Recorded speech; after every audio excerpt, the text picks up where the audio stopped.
j'espère que tu vas bien. Alors moi, c'est Bintou. Ici, je partage avec toi mon cheminement vers l'acceptation de toutes les parts de ma personnalité. Je partage avec toi mes prises de conscience et mes réflexions. N'hésite pas à t'abonner si ça te parle. On continue notre série sur l'oracle, la voix ancestrale. Si tu ne sais pas ce que c'est, je t'invite à regarder cette vidéo qui explique en détail de quoi il s'agit. Aujourd'hui, j'ai tiré la carte « Le temple intérieur ». Tu es ta propre sanctuaire. Nul besoin d'aller ailleurs pour se connecter. L'affirmation « Je suis un temple vivant, sacré, vibrant ». Question. As-tu pris le temps d'entrer en toi aujourd'hui? Il faut savoir qu'il fut un temps, je n'avais pas conscience de mon temple intérieur.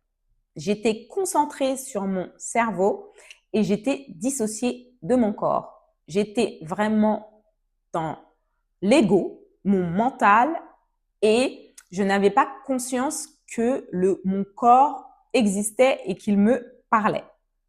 C'est par la suite que je me suis rendu compte que j'avais énormément de tension dans le corps et que j'étais très contractée. Mes muscles étaient contractés à force des tensions que j'avais accumulées et que je n'avais pas fait sortir.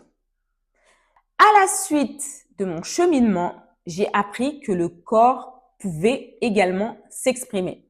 Les maladies, mon corps, en faisant de l'exercice, de la méditation, de la respiration, du yoga et du qigong.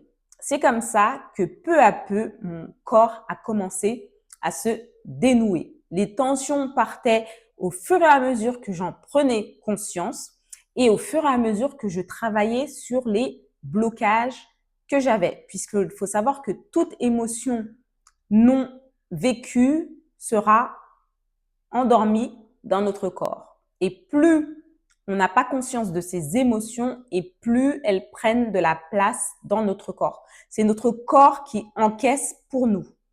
À partir du moment où on décide de prendre soin de son temple intérieur, aka son corps, son esprit et son âme, c'est là que l'on voit une grosse différence puisque le corps est plus détendu, l'esprit est plus calme et l'âme peut briller davantage. Quand on est dans l'ombre, on n'a pas conscience de tout ça.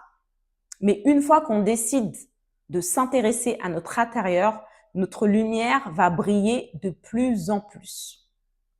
C'est comme si c'était une lampe qui était pleine de poussière et qu'on décidait de prendre un chiffon et qu'on décidait de nettoyer. Et plus on nettoie, plus la lumière jaillit et plus elle est brillante. Donc, je suis passée par ces différents processus et c'est toujours en cours. Et comment j'ai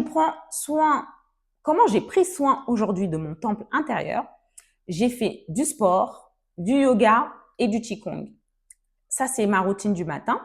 Et le soir, je prends le temps de faire de la méditation pour calmer mon cerveau et calmer mon système nerveux qui était avant en mode survie, aux aguets, en alerte 24 heures sur 24. Aujourd'hui, je lui apprends à lui dire que tout va bien, qu'il n'a pas besoin d'être en mode alerte et que ça va aller. Et plus je vais faire ces exercices et plus mon temple sera bien en paix. Plus mon temple sera en paix. Je te retourne la question. Qu'est-ce que tu fais pour prendre soin de ton temple intérieur? Est-ce que tu as une routine?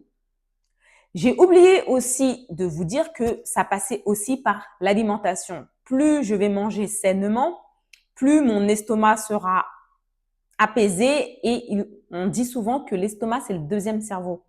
Donc, plus je n'aurai pas de gêne en termes de digestion.